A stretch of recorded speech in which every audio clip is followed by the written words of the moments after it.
Page 152 से continue कर रहे थे हम। देखिए, लास्ट क्लास में हमारा रीडिंग में हमने किया था, जो अभय हैं वे बता रहे थे कि किस तरह से जो गांधी जी हैं वो, ठीक है, उनके इंटेंशन वगैरह बिल्कुल सही थे, लेकिन उनका जो प्रोसेस था, भगवत गीता वगैरह भी वो फॉलो कर रहे थे, लेकिन जो प्रोसेस था वो बिल्कुल सही ना होने के कारण वे अपनी योजना में सफल नहीं हो पाए थे। ये बात चल रही थी। ठीक है, अब हम आगे वहीं से कंटिन्यू करते हैं। Recognizing Mahatma Gandhi's godly qualities and austerities, Abhay requested him to employ his moral elevation for surrendering to the absolute truth. Abhay urged him to get out of politics immediately. तो महात्मा गांधी की जो बहुत ही विशेष गुण थे, और मतलब एक जो सज्जन व्यक्ति के जो गुण होते हैं वो गुण उनमें थे, और जो भी ऑस्टेरिटीज मतलब प्योरिटी वगैरह वो भी फॉलो कर रहे थे अपने जीवन में, ब्रह्मचर्य का पालन करना और साधा जीवन जीना, ये सारी चीजें। तो इस वजह से अभय चाह रहे थे, ही रिक्वेस्टेड हिम, कि आप अपनी ये जो योग्यताएं हैं, ये अपना जो टैलेंट है, ये आप भगवान की शरणागति होने में लगाइए। देखिए, सेम बात अभी 2 दिन पहले मेरे एक फ्रेंड है फ्रॉम कॉलेज, उससे मेरी बात हुई थी। तो कम से कम 1 डेढ़ घंटे मेरी बात हुई थी। तो मैं काफी सारी चीजें समझा रही थी। लास्ट में मैंने उनको यही बात बताई that you are very talented, and she is very intelligent, very talented material चीजों में, जो भी बाकी सारी चीजें होती है। तो मैं उनको यही बात बता रही थी कि आप अपना ये जो टैलेंट है, अगर आप ये सही जगह पर लगा देंगे तो वास्तव में you will be living a life full with bliss. तो आप ये बात देख रहे हैं, लोगों में टैलेंट बहुत होता है, लेकिन वो उसका सही जगह अगर उपयोग कर दे भगवान की सेवा में, भगवान की तरफ अगर वो मुड़ जाए, तो उनका जीवन एकदम परफेक्ट परफेक्ट हो जाएगा। They will reach at the perfection of life, to the perfection of life. तो अभी यही उनको कह रहे थे कि आप अपनी जो भी ये गुणवत्ता है, इसको आप भगवान के शरणागत होने में लगाइए, और जो पॉलिटिक्स वगैरह में फंसे उसको आप तुरंत छोड़ दीजिए। पर देखिए, एक और बात यहाँ समझने वाली क्या है, हम ठीक है, सामने वाले का हम हित चाह रहे हैं, उसको उस हिसाब से हम उसको सजेशंस, रिकमेंडेशंस देते हैं, पर उसकी जो बुद्धि है वो गुणों से प्रभावित होने के कारण उसको हमारी बात समझ में ही नहीं आएगी। वो सोचेगा, अरे ये क्या, ऐसे कैसे छोड़ दूं मैं। अब देखेंगे, जो व्यक्ति किसी भी चीज को लेकर पैशनेट होता है, उसको यद्यपि आप कहें भी कि ये आपके लिए सही नहीं है, आप मत करिए, लेकिन क्योंकि उसकी मति वहां फंसी है, उसके लिए बहुत डिफिकल्ट होगा उसको छोड़ने के लिए। तो इस वजह से नहीं बोलना चाहिए ऐसे डायरेक्टली किसी को भी, क्योंकि वो बात वैसे भी नहीं मानेगा। तो जहां पर भी वो है वहीं से वो भगवान का भजन करना स्टार्ट करे, ये बात है। जैसे एक भक्त है, तो पता नहीं वो कुछ क्रिप्टो क्रिप्टो क्रिप्टो क्या होता है, तो उसको शायद गैम्बलिंग बोलते हैं। तो he is very much passionate about it. खुद बता रहे थे कि मैं बहुत यूट्यूब पर वीडियोस देखता हूँ, मेरा आधे से ज्यादा समय उसमें जाता है, I am like passionate about it. उनको पता है कि गैम्बलिंग में आता है, फॉर रेगुलेटिव प्रिंसिपल्स वो ब्रेक कर रहे हैं अगर वो उसमें लग रहे हैं तो, पर अब उनकी प्रवृत्ति ऐसी है। ठीक है, उनको मैंने समझाया था, बट ठीक है, वो माने ना माने, समझ आने से ही आएगी, भगवान ही देंगे। तो ठीक है, उनका जो भी वो कर रहे हैं चांटिंग हेयरिंग वो कंटिन्यू करते रहिए, अपने आप भगवान बुद्धि दे देंगे। या न्यूज न्यूज में बहुत ज्यादा आप देखेंगे, काफी लोगों की बुद्धि होती है, जबकि उनको पता है कि न्यूज बहुत नेगेटिविटी फैलाती है और अच्छी नहीं होती, पर फिर भी लोगों की होती है मत इस तरह से।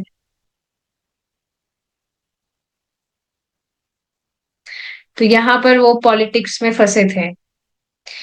तो अब देखिए यहाँ पर, अब है उन्हें फिर से लेटर लिख रहे हैं, वो यहाँ पर है। But your sincere efforts to attain some godly qualities by austerities, etc., surely have raised you to some higher platform which you can better utilize for the purpose of the absolute truth. If you, however, remain satisfied with such temporary position only and do not try to know the absolute truth, then surely you are to fall down from the artificially exalted position under the laws of nature. But if you want to really, if you really want, if you want really to approach the absolute truth and want to do some real good to the people in general all over the world, which shall include your ideas of unity, peace, and non-violence, then you must give up the rotten politics immediately and rise up for the preaching work of the philosophy and religion of Bhagavad Gita without offering unnecessary and dogmatic interpretation on them.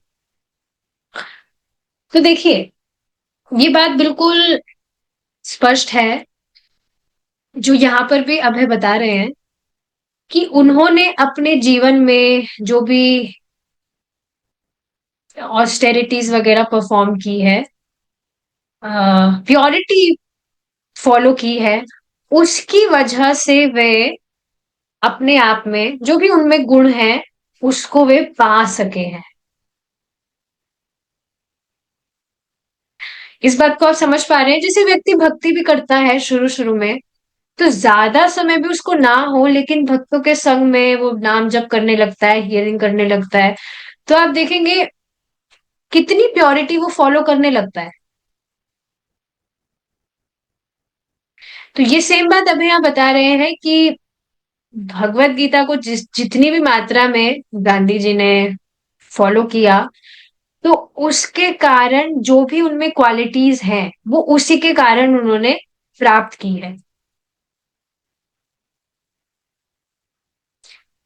और अब अब इस तरह से बता रहे, अभी आप जिस स्थिति में हैं आप इससे और ऊपर उठना चाहते हैं, तो आपको अपना जो समय है वो किस चीज में लगाना चाहिए? भगवान के, भगवान का जो पर्पस है उसमें लगाना चाहिए। मतलब भगवान का पर्पस मतलब भगवान को जानने के लिए, परम सत्य को जानने के लिए, भगवान कृष्ण को जानने के लिए कि वे है कौन। देखिए ये बात भी आप समझ रहे हैं, भगवान के जो ऐश्वर्य है, ग्रेटनेस है, उसका वर्णन भी शास्त्र करता है, क्योंकि जब व्यक्ति इस बात को जानता है, समझता है दैट कृष्णा इज ग्रेट, भगवान कितने महान है, भगवान के जो भी गुण है उसकी तरफ वह आकर्षित होता है, समझता है वो कि भगवान, मतलब मैं किसी साधारण व्यक्ति की उपासना नहीं कर रहा हूं, भगवान कृष्ण जो परम ईश्वर है। तो इस तरह से जब वो उनके गुण गुण के विषय में श्रवण करता है, तो अपने आप ही मति होती है कि हाँ ऐसे व्यक्ति की तो उपासना करनी चाहिए। समझ रहे हैं इस बात को आप? तो यही चीज है। लेकिन आगे क्या बता रहे हैं, लेकिन अगर आप अपनी ये जो टेम्परेरी पोजीशन है, टेम्परेरी मतलब जो अभी कुछ समय के लिए है, जिस भी स्थिति में आप हैं, अगर आप उसी से संतुष्ट हैं, तो फिर पक्का आगे जाकर प्रकृति के जो लॉज है उससे पक्का आपकी ये जो टेम्परेरी पोजीशन है वो तो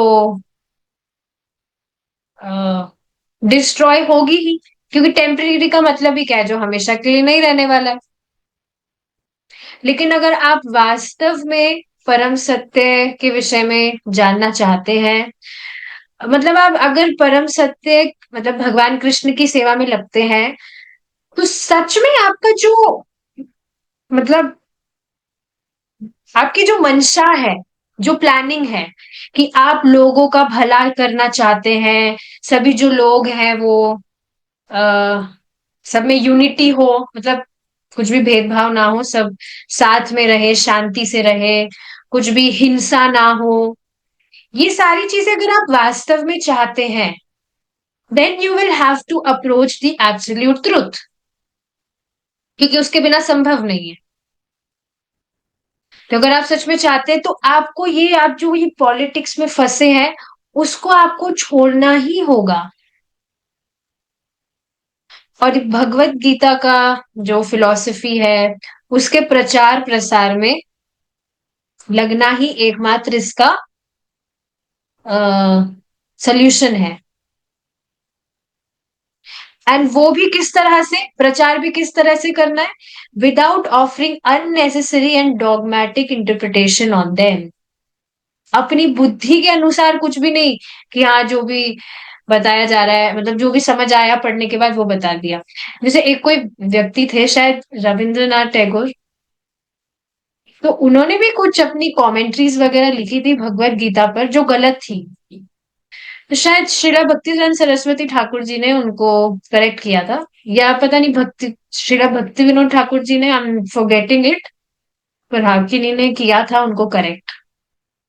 तो अपनी समझ के द्वारा नहीं, परंपरा के अनुसार। I had occasionally discussed this subject in my paper, Back to Godhead, and a leaf from the same is enclosed herewith for your reference. I would only request you to retire from politics, at least for a month only, and let us have discussion on the Bhagavad Gita. I am sure thereby that you shall get a new light from the result of such discussions, not only for your benefit, but for the benefit of the world at large. As I know that you are sincere, honest and moralist. तो इस तरह से कह रहे हैं कि ठीक है, आपके लिए मतलब ज्यादा समय भी नहीं, तो कम से कम एक महीने के लिए आप अपने ये पॉलिटिक्स वगैरह से छुट्टी लेकर मेरे साथ में डिस्कशन करिए अबाउट भगवत गीता। और वो इस तरह से उनको आश्वासन दे रहे हैं कि अगर आप एक बार पक्का आएंगे, इस तरह से डिस्कस करेंगे, तो आपको एक नई रोशनी प्राप्त हो जाएगी। रोशनी का मतलब समझ रहे हैं ना, एक नई हो। अभी उनकी स्थिति कैसी चल रही थी, महात्मा गांधी जी की, सब उनके अगेंस्ट हो गए थे, बिकॉज उन्होंने जो भी प्रोमिसेस किए थे वो उसको फुलफिल नहीं कर पाए थे। सो एवरीवन वाज, मतलब उनका जो विश्वास था गांधी जी पर, वो सब उनका टूट रहा था। तो यहाँ पर अभय बता रहे हैं कि आपको एक नई किरण किरण मिल जाएगी, रोशनी की किरण। और इन डिस्कशन से सिर्फ आपका ही नहीं, बल्कि बहुत से लोगों का भला होगा। मैं जानता हूं that you are sincere, honest and moralist. Awaiting your early reply with interest. Your sincerely अभय चरण दे। तो इस तरह से अभय ने उनको ये दूसरा लेटर लिखा। There was no reply. A month later, Gandhi announced that he would fast until death unless India made a payment of 550 million rupees to Pakistan, a previous condition of the partition agreement. At first, Hindu refugees from Pakistan demonstrated outside Gandhi's darkened room, chanting, "Let Gandhi die." But as he fasted each day closer to death, he aroused the heartfelt concern of the nation, and the government leaders repaid the money to Pakistan. When great crowds approached him chanting, "Let Gandhi live." Meanwhile, Hindu-Muslim violence continued. तो अब letter लिखने के बाद में भी कुछ भी reply नहीं था। तो एक महीने के बाद में क्या होता है, गांधी ने अनाउंस किया कि वो अब जब तक मृत्यु को प्राप्त, मतलब वो जब तब तक फास्ट करेंगे, मतलब क्या बोलते हैं उसको, अनशन बोलते हैं शायद, कुछ भी ना खाएंगे ना पिएंगे। तो इस तरह से एक तरह से उन्होंने क्या बोलते हैं, हड़ताल की। कि चाहे से उनको मृत्यु भी ना आ जाए, लेकिन वे कुछ भी नहीं खाएंगे पिएंगे जब तक कि जो भारत है वो पाकिस्तान को 550 मिलियन रुपीस का पेमेंट ना कर दे। अब वो मुझे नहीं पता किस वजह से था, I am not sure about the reason, but हाँ। अच्छा, a previous condition of the partition agreement, कोई एग्रीमेंट वगैरह, जब पार्टीशन मतलब जब भारत और पाकिस्तान बटा था, उनका बंटवारा हुआ था, तो उस समय कुछ कंडीशन वगैरह थी, उसके कारण कुछ रहा होगा बाकी। तो अब पहले क्या हुआ था, जब इस तरह से अनशन पर वो आए थे, उनके रूम से बाहर, मतलब उनका अंधेरा वाले रूम में वो कुछ बैठे होंगे, तो उनके रूम से बाहर आवाजें आ रही थी, लोग कह रहे थे लेट गांधी डाई, मर जाने दो गांधी को, मर जाने दो, इस तरह से देवर चांटिंग, मतलब बोल रहे थे, इस तरह से आवाजें आ रही थी। लेकिन जिस तरह से वो अनशन पर थे और हर दिन वो मृत्यु की तरफ ही जा रहे थे, तो जो गवर्नमेंट लीडर्स थे, उन्होंने पाकिस्तान को पैसे वगैरह पे कर दिए थे। अब बाद में जब ये सारी चीजें हुई, तो अब बाद में आवाज क्या आने लगी, लेट गांधी लिव। लेकिन अब फिर भी जो ये हिंदू मुसलमान का जो भी हिंसा थी वो चलती रही। On January 30, the day after he had drafted a new constitution for the Congress party, Gandhi took his evening meal, worked at his spinning wheel, then walked towards his evening prayer meeting and was shot 3 times in the chest. He died, crying out the name of God, Hey Ram. Abhay's letter of the previous month suddenly read like a prophecy. But it had not been read by the person for whom it had been intended. तो अब 30 जनवरी की बात है, जब जो भी Congress party वगैरह जो भी हुई थी वहां पर, तो गांधी ने क्या किया, ही टुक हिज इवनिंग मील, शाम का उन्होंने खाना वगैरह खाया और अपना काम वगैरह करने के लिए गए। फिर जब वो बाहर जाने लगे अपनी जो भी प्रार्थना वगैरह करने के लिए, तो अचानक से उनके छाती पर ही वॉज शॉट 3 टाइम्स, 3 गोलियां चली उनकी छाती पर, और उस समय वे उन्होंने शरीर त्याग दिया, मर गए, crying out the name of God, हे राम। तो भगवान का नाम लेते हुए वो मर गए। This is amazing.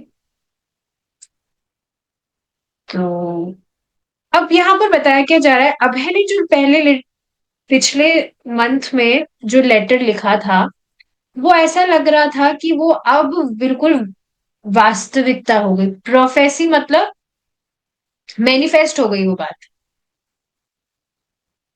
लेकिन वो जिन व्यक्ति के लिए लिखा गया था, मतलब गांधी जी के लिए, उन्होंने वो पढ़ा नहीं था।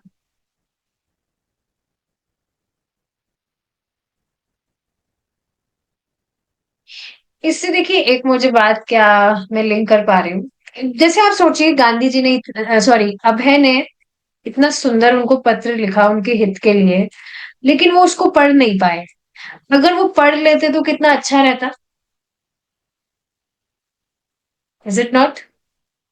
उसी तरह से अगर आपने कभी ऐसा किया हो, जैसे आप कुछ लेक्चर सुन रहे हैं, और लेक्चर सुनते सुनते, कथा सुनते सुनते किसी व्यक्ति का आपको स्मरण हुआ हो, और आप चाह रहे हो कि ये लेक्चर तो इन व्यक्ति को सुनना चाहिए, उनको हेल्प मिलेगी, जहां पर भी वो फंसे हैं वहां से निकलने के लिए उनको सहायता मिलेगी। लेकिन वो लेक्चर आपने उनको भेजा भी, पर वो उसको सुने ही नहीं, तो कितना मतलब थोड़ा दुख लगता है कि अरे उसको पढ़ लेते तो शायद सॉरी सुन लेते तो शायद सुनने के बाद में कुछ समझ आ जाती। मेरे साथ ऐसा बहुत बार होता है, ऑलमोस्ट आप मान लीजिए हर ही दिन ऐसा होता है, कुछ भी मैं कथा सुनती हूँ, तो कथा सुनते सुनते मुझे किसी व्यक्ति की याद आती है, अरे ये प्रॉब्लम तो उनके साथ है, काश वो इस लेक्चर को सुने, पर वो कभी सुनेंगे नहीं। तो ऐसा ही है। When the directors of the Mahatma Gandhi Memorial National Fund invited suggestion on how to commemorate Gandhi's life and work, Abhay wrote to them and simultaneously to Vallabhbhai Patel, India's Deputy Prime Minister, proposing the Gandhian way to use the funds. Gandhi's whole life was dedicated to the service of humanity at large, with special interest for raising the moral standard. His later activities showed that he was equal to everyone, and all the people of the world knew him more as a spiritual leader than a mere politician. Devotion to Godhead was his ultimate aim, and when I say that his sacred memory should be perpetrated not in the ordinary way but in the Gandhian way, I mean that fitting respects to his memory will be done in the following manner. तो इस तरह से अब जो अभय है वे वल्लभ भाई पटेल को letter लिखते हैं। इसमें बताते हैं कि जो गांधी जी थे वो अच्छे व्यक्ति थे और उनका क्या भाव था, उनके जो प्रयास थे। तो इस तरह से वो सब कुछ बता रहे हैं। उनका अल्टीमेट एम इनडायरेक्टली भगवान की सेवा ही था। तो इस तरह से सारी चीजें यहाँ पर बताई जा रही हैं। एक पैराग्राफ और पढ़ लेते हैं। A bit of Mahatma Gandhi rarely described Gandhi as a Vaishnava. Despite his pressing political activities, Gandhi had never missed his daily prayer meetings in the evenings.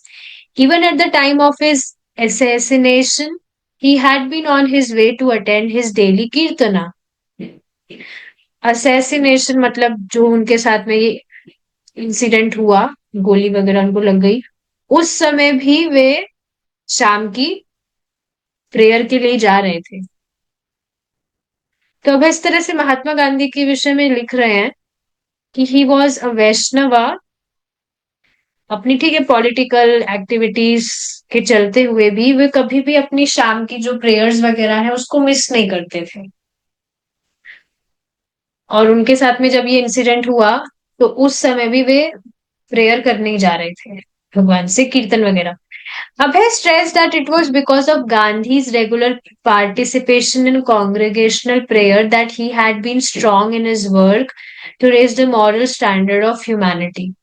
Gandhiji, minus his spiritual activities, Abhay wrote, is an ordinary politician. But actually, he was a saint amongst these statesmen.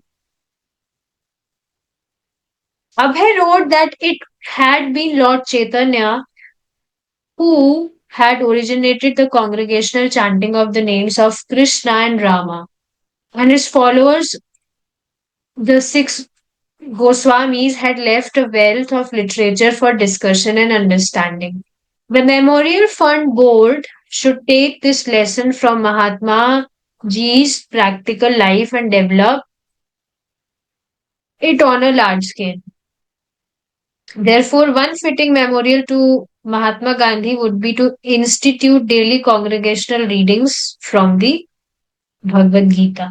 When people's spiritual instincts were kindled by daily prayer meetings, then they would develop the highest qualities in their character. तो यह बताया जा रहा है कि उनका जो regular participation था इसमें, वो जो भी प्रेयर्स वगैरह करते थे, कीर्तन वगैरह कह सकते हैं, उसकी वजह से ही, जैसे आप देखेंगे कोई व्यक्ति है वो भगवान की और कुछ भी सेवा ना कर पा रहा हो लेकिन नियमित रूप से भगवान के नामों का जप कर रहा है, तो क्या उससे उसे बेनिफिट नहीं हो रहा? यू कैंट से हिम यू कैंट से हिम अ नॉन डिवोटी, भगवान के नाम का जप कर रहा है, या कहा तो ये भी जाता है कोई कुछ भी नहीं कर रहा लेकिन सिर्फ भगवान का प्रसाद पा रहा है, वो भी भगवान का भक्त है, भगवान की झूठा खा रहा है वो। तो इस तरह से जो भी उनका ये रेगुलर पार्टिसिपेशन था इन कॉन्ग्रेगेशनल प्रेयर, उसी के कारण उनकी ये अ, जो ये बल था, मतलब ये जो जिस तरह से वे, क्या बोलेंगे वर्ड, स्ट्रांग थे जिस तरह से, इसमें जो भी वो चीजें फॉलो कर रहे थे, उनके जो भी स्टैंडर्ड्स थे, मॉरल स्टैंडर्ड ऑफ ह्यूमैनिटी, वो स्थिरता, वो स्ट्रांगनेस इस तरह से उनके नियमित प्रेयर से उनमें आई थी। तो यही बात यहाँ पर बताई जा रही है कि मतलब अब वे चले गए हैं, तो अब क्या करना चाहिए। ये जो डेली प्रेयर मीटिंग्स हैं, ये इस तरह से रेगुलर चलती रहनी चाहिए, ताकि लोग इस तरह से इसमें संलग्न होकर दे में also develop the highest qualities in their character. आप खुद देखेंगे भगवत गीता में भगवान बताते हैं, उसमें बहुत सारी कैटेगरीज भगवान ने बताई गई है कि जैसे कोई काफी व्यक्ति होते हैं जो भगवान का डायरेक्ट भजन नहीं कर रहे, लेकिन फिर भी वो कुछ ना कुछ कर रहे हैं। कोई व्यक्ति है वो निष्काम भाव से कर रहा है कुछ कर्म, कोई व्यक्ति सकाम भाव से कर रहा है, कोई व्यक्ति सतो गुण से प्रभावित होके कुछ कर रहा है, कोई व्यक्ति लोगों की हेल्प कर रहा है। सो दे आर ऑल्सो इनवाइटेड, उनका भी स्कोप है कि वो आगे जाकर भक्त बनेंगे।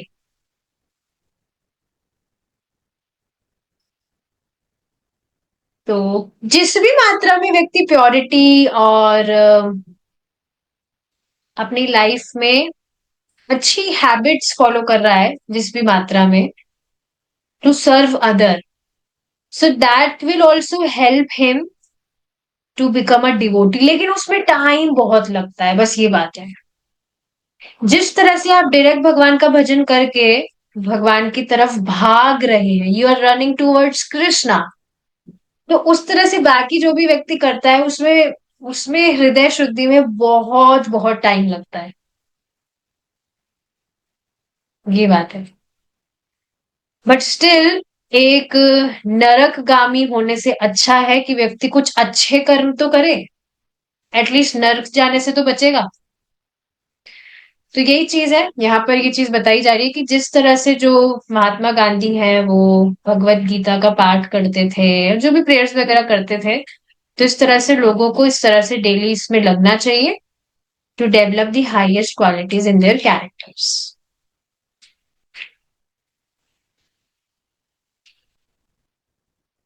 अब है, ठीक है, अब आगे का हम कल करेंगे। आज थोड़ा फास्टिंग भी है, I am also tired, so will continue tomorrow is Krishna's day.